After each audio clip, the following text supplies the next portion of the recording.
Hey everybody, Rachel TV here with a look at your top stories for today, and we are going to jump right on in. You're going to get to read here in just a second, but first, we have a major story that is developing out of Gloversville, and you might remember some of the stories that we've been reporting on when it came to the opioid epidemic in Gloversville. Well, tonight we are learning that sources tell us that the Gloversville Police Chief is being forced and asked to retire by the city after those reports came out. Here he was being transparent, but it appears that the city is not overly happy with that. So the mayor and the common council asked for Anthony Clay's resignation. And the mayor today refused to answer our questions about his status, but told Tessa Bentulin that our recent Investigates piece on the city's opioid problem cast the city in a bad light.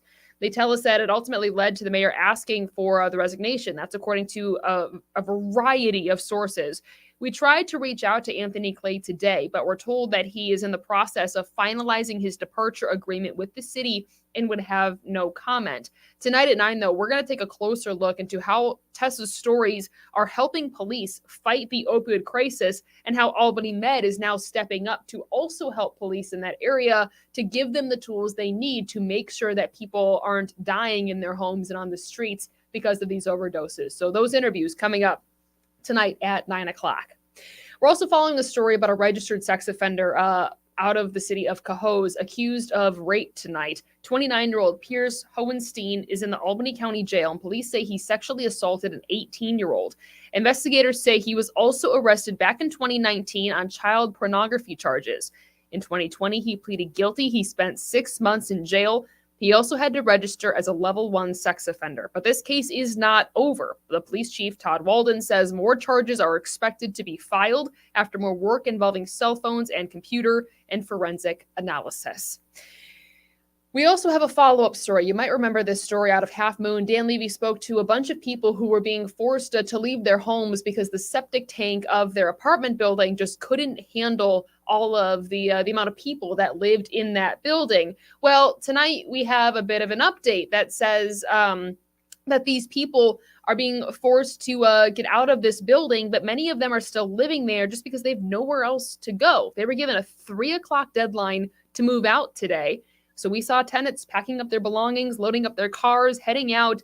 And the septic tank issues, though, those still remain. The Halfmoon building coordinator says in a statement they'll continue their enforcement efforts to help ensure the protection of the health and the safety of tenants and the public. But a lot of these people that Dan spoke to said that they have nowhere else to go. The owner of the building says that septic tank system was installed 50 years ago. It was okay then and up to code then at the time. He says he doesn't have the money to replace it and restore it. So really an unfortunate situation just all around for those people.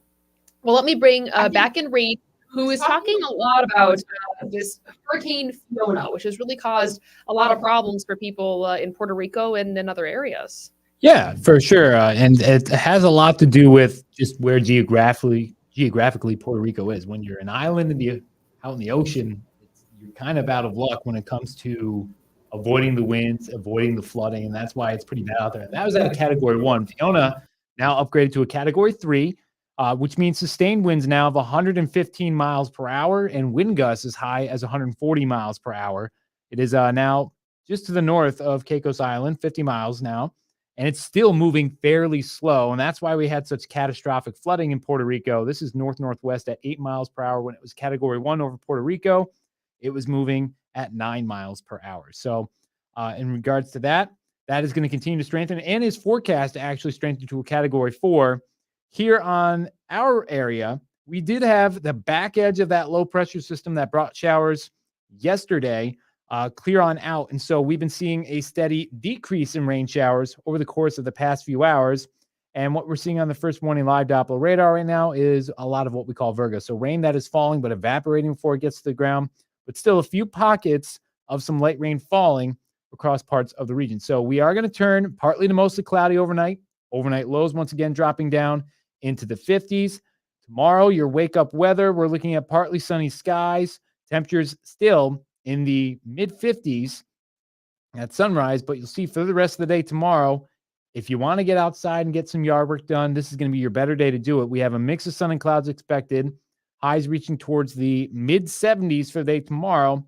And then as we get towards sunset on, we're going to see a steady increase in cloud cover as our next chance for some showers comes through. So through the course of the day, Wednesday, 7 a.m., starting out with clouds, looking at plenty of sunshine through the majority of the day. By 11, we're going to start to see clouds increase again. And so as we get towards 3 a.m., take a look out to our west by Utica. We have a front forming and pushing through the region. And so you can see by 6 a.m., as you're waking up and maybe even thinking about getting ready to head out the door, we have pockets of moderate to heavy rain falling, maybe even a couple rumbles of thunder as this front pushes on through. By 9 a.m., at the end of the morning commute, we're at the back edge of this, and we're going to have some breezy conditions coming in as cooler air will start to surge in. Still, some spotty showers around noontime, and we look to really dry out as we get towards the end of the day, Thursday. So tonight, 54, rain ends. It's mostly cloudy. It's cool. Tomorrow, 77, a mix of sun and clouds. It's pleasant with clouds increasing, especially later in the day as that next round of showers comes on through on Thursday, just in time for the first day of fall. Cold front comes on through, and so by Friday, it's breezy, it's chilly, a high of only 59. Saturday, Sunday, looking good. Fall-like feel for sure. Temperature sitting in the 60s with plenty of sunshine. We're going to stay in the 60s as we head towards next week as well. Monday, Tuesday, both days seeing temperature. You know, I asked Bob at 5 o'clock, I said, are you declaring the start of sweater season?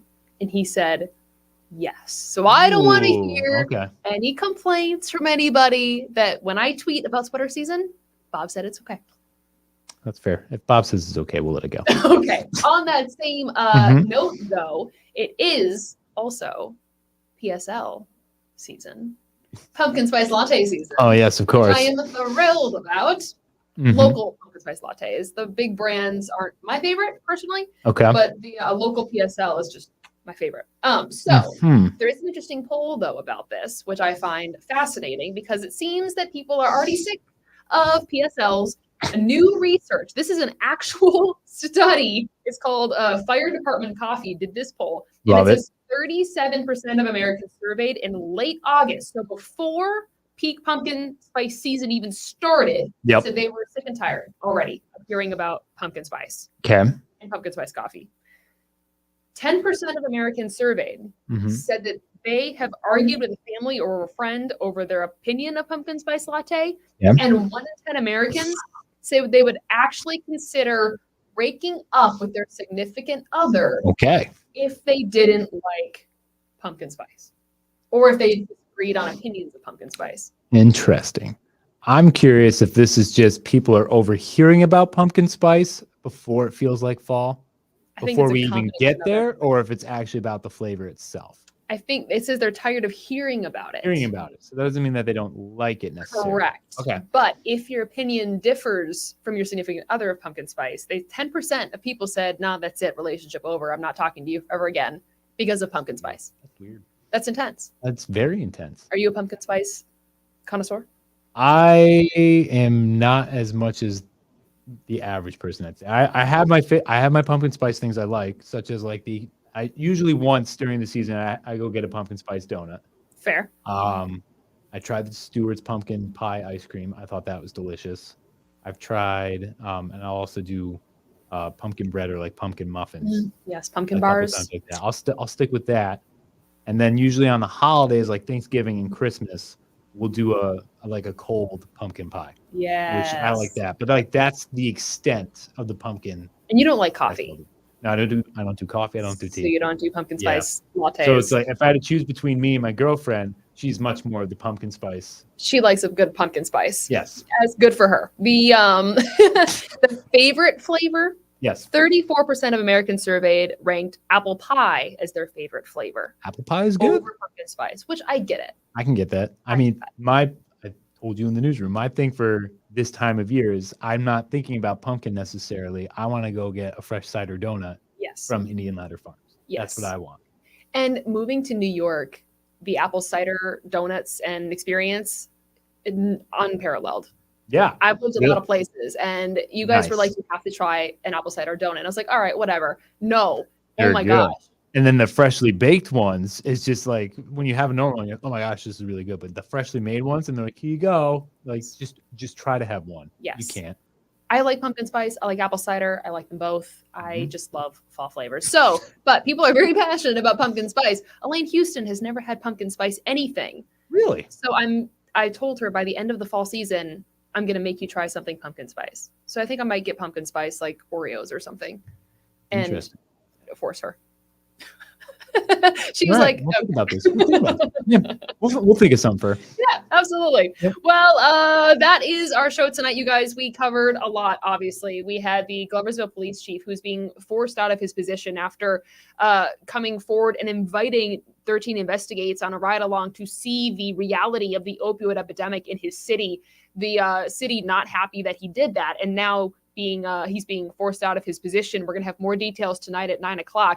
Plus, a registered sex offender facing new charges in Cohoes tonight, and Halfmoon tenants are facing eviction after their septic system failed, and some folks just don't have a place to go. So more stories following tonight at 9 and 11. Of course, Reed will have the latest on your forecast and Hurricane Fiona. We'll see you then.